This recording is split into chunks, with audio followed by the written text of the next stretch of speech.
CM Siddaramaiah ಮತ್ತು DK Shivakumar ಅವರಿಗೆ tension ಮೇಲೆ ಟೆನ್ಷನ್ ಹೆಚ್ಚಾಗ್ತಾ ಇದೆ. ರಾಜ್ಯ ಕಾಂಗ್ರೆಸ್ ಸರ್ಕಾರಕ್ಕೆ ಈ ವಾರ ಸಂಕಷ್ಟದ ವಾರ. ಜಾತಿ ಗಣತಿ ಮರು ಸರ್ವೆ ಆದೇಶದ ಬಳಿಕ ಟೆನ್ಷನ್ ಹೆಚ್ಚಾಗ್ತಾ ಇದೆ. ಸಿಎಂ ಸಿದ್ದರಾಮಯ್ಯ ಮತ್ತು ಡಿಕೆಶಿಗೆ ಡಬಲ್ ಟೆನ್ಷನ್ ಶುರುವಾಗಿದೆ. ಸರ್ಕಾರ ಬರೋದಕ್ಕೆ ಕಾರಣವಾದಂತಹ ಸಮುದಾಯಗಳಿಂದಲೇ ವಿರೋಧಗಳು ಕೂಡ ವ್ಯಕ್ತವಾಗ್ತಾ ಇದೆ.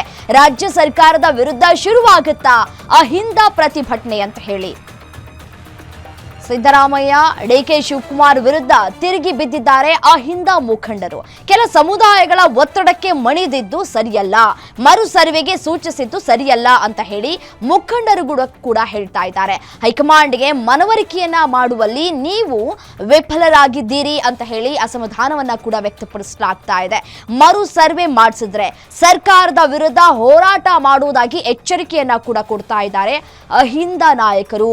ಹೋರಾಟದ ರೂಪುರೇಷೆ ಬಗ್ಗೆ ಚರ್ಚೆಯನ್ನ ಕೂಡ ನಡೆಸೋದಕ್ಕೆ ಅಂತ ಹೇಳಿ ಜೂನ್ 19ನೇ ತಾರೀಕು ಸಭೆಯನ್ನ ಕೂಡ ಕರೆದಿದ್ದಾರೆ. ಅಂದ್ರೆ ಇದೇ ಗುರುವಾರ ಬೆಂಗಳೂರಿನಲ್ಲಿ ಸಭೆಯನ್ನ ನಡೆಸಲಿದ್ದಾರೆ ಹಿಂದುಳಿದ ವರ್ಗಗಳ ಒಕ್ಕೂಟ. ಈಗ ಸರ್ವೆಯನ್ನ ಕೂಡ ಮಾಡಿಸಬೇಕು ಅಂತಂದ್ರೂ ಕೂಡ ಸಾಕಷ್ಟು ತೊಂದರೆಗಳು ಕೂಡ ಆಗ್ತಾ ಇದೆ. ಯಾಕೆಂತಂದ್ರೆ ಶಿಕ್ಷಕರೆಲ್ಲರೂ ಕೂಡ ಶಾಲೆಗೆ ಹೋಗ್ತಾ ಇದ್ದಾರೆ, ಅವರನ್ನು ಕೂಡ ಬಳಕೆ ಮಾಡ್ಕೊಳ್ಳೋದಕ್ಕೆ ಸಾಧ್ಯ ಆಗೋದಿಲ್ಲ.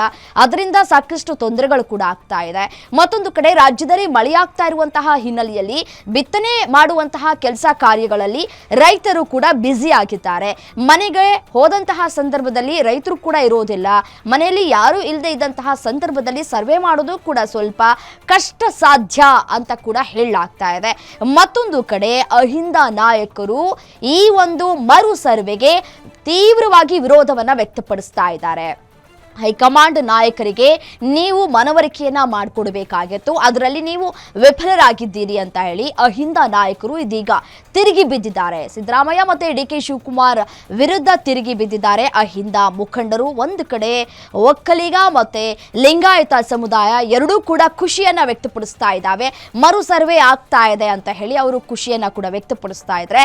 ಮತ್ತೊಂದು ಕಡೆ ಬಿಜೆಪಿ ಕೂಡ ಇದಕ್ಕೆ ವಿರೋಧವನ್ನ ವ್ಯಕ್ತಪಡಿಸ್ತಾ ಇದೆ. ಮರು ಸರ್ವೆಗೆ ಬೇಡ, ಈ ಸಂದರ್ಭದಲ್ಲಿ ಮರು ಸರ್ವೆ ಮಾಡೋದು ಬೇಡ, ಈಗಾಗಲೇ ಕೇಂದ್ರ ಸರ್ಕಾರ ಕೂಡ ಸರ್ವೆಯನ್ನ ಮಾಡುತ್ತೆ, ನೀವು ಕೂಡ ಯಾಕೆ ಮಾಡ್ತಾ ಇದ್ದೀರಿ ಅಂತ ಹೇಳಿ ತಮ್ಮ ವಿರೋಧವನ್ನ ಕೂಡ ವ್ಯಕ್ತಪಡಿಸ್ತಾ ಇದೆ. ಮರು ಸರ್ವೆ ಆಗಬೇಕು ಅಂತ ಹೇಳಿ ಬೊಬ್ಬೆ ಹೊಡಿತಾ ಇದ್ದಂತಹ ಬಿಜೆಪಿ ಕೂಡ ವಿರೋಧವನ್ನ ವ್ಯಕ್ತಪಡಿಸ್ತಾ ಇದೆ.